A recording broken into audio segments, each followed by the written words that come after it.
Hey y'all, welcome back to my channel. My name is Kirsty, and in today's video I'm going to be sharing with you my husband's favorite dinner, which is homemade fried chicken strips and Instant Pot mashed potatoes. So if that sounds like something you would enjoy, stay tuned. Okay y'all, so like I said in the intro, tonight we're going to be making some homemade fried chicken strips and homemade mashed potatoes in the Instant Pot. So the first thing I'm going to do is I'm going to go ahead and start getting my oil heating up on the pan. I usually put about half an inch to an inch of oil in the pan. So now that we have that, I'm going to put the heat on about medium heat. I've learned that if you put your heat up too high to get it really hot, before you're done actually cooking all the chicken, the oil burns and it kind of gives a burnt flavor to your chicken, so you don't really want that. So now that we have the oil heating up on the stove, I'm going to go ahead and get our potatoes ready to go in the Instant Pot. They can just stay in the Instant Pot even when they're done and stay warm while everything else is cooking. But I like to go ahead and get about 5 potatoes out. In my mashed potatoes, I also put a block of cream cheese, 1 whole stick of butter, and my favorite seasoning is the Kinder's The Blend. It has salt, pepper, and garlic. And I'll show you how much I put in that once we get to that step. So first thing we're going to do is we're going to roughly chop up these potatoes. And when I say roughly chop, I mean it. Like I'm literally just going to kind of cut them into 3 chunks like this. All of them. And then that way you can do them whole, but I find it easier to mash them up if they're in a little bit smaller chunks.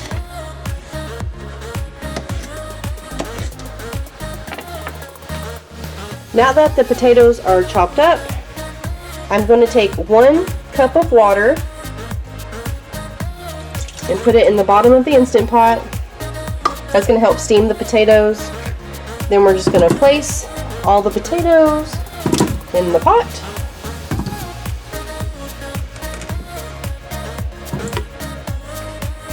Then we're going to add in our 1 stick of butter, 1 whole block of cream cheese,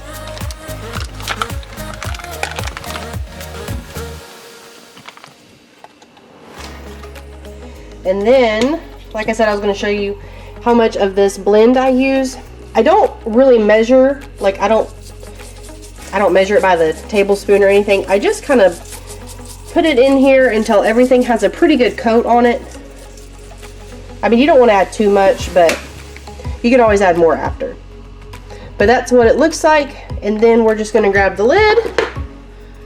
I'm going to place it on. It's on sealing. Forgot to plug it in. If it will work. There we go. Alright, so now it's turned on. I'm going to hit manual, and I'm going to go up to 13 minutes. Actually, I think tonight we'll just do 12. And then that's it.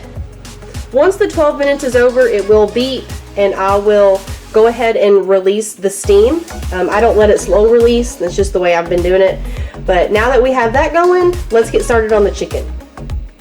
The first thing I'm going to do with the chicken is cut it into strips. I like to make mine kind of thin just because I feel like they cook better that way. So I'm going to cut these into strips, and then I'm going to place them over here on this pan just so I can get them all in one place, and then we will get ready to dredge them up.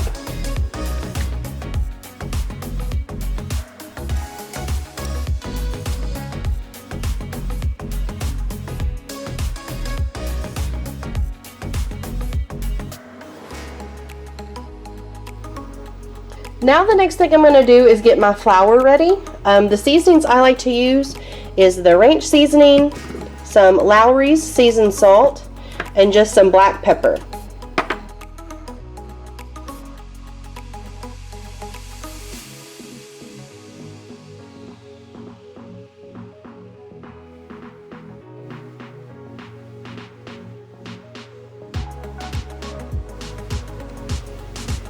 After I get my seasoning in, I just like to take a fork and get it all stirred together. The next thing I'm going to do is I'm going to crack in about 5 eggs. and scramble them up in this bowl. And these eggs actually came from our own chickens.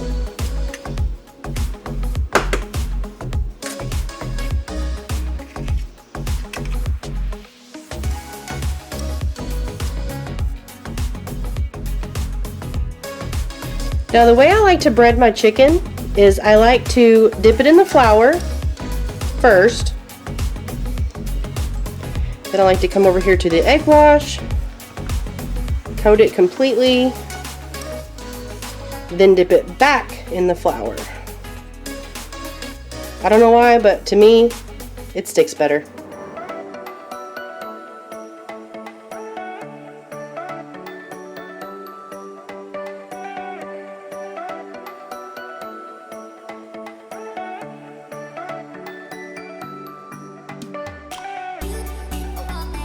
Now that we have the chicken breaded, I'm gonna check and see if my grease is hot and ready. And the way I do that is I take a little bit of flour. Sorry, I'm trying to grab some. And I just put it in there. And I see if it sizzles. Y'all may not have heard that, but it did sizzle. So it's ready to start frying up some chicken.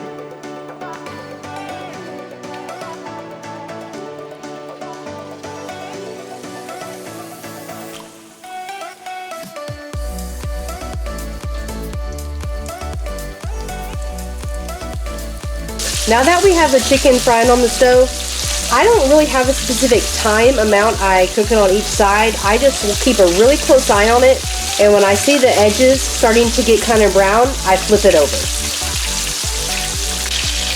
As you can see, it's starting to get brown around the edges on all of them, so I'm gonna flip them.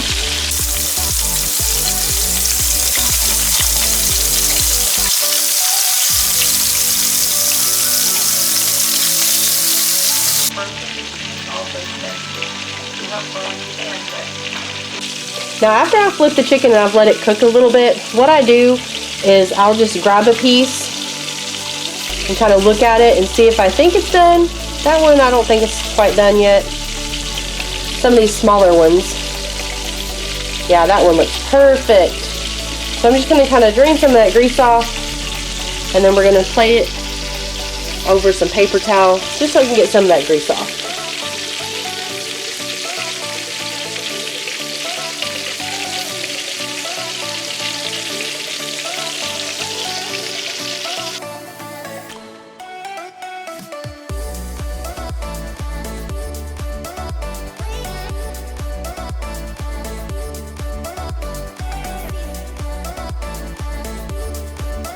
And that is what I call some beautiful fried chicken. Now that the chicken's done, we're gonna take the lid off of our Instant Pot. Gonna set it to the side. And that's what it looks like. Now I got my potato smasher, and you just go in and start smashing.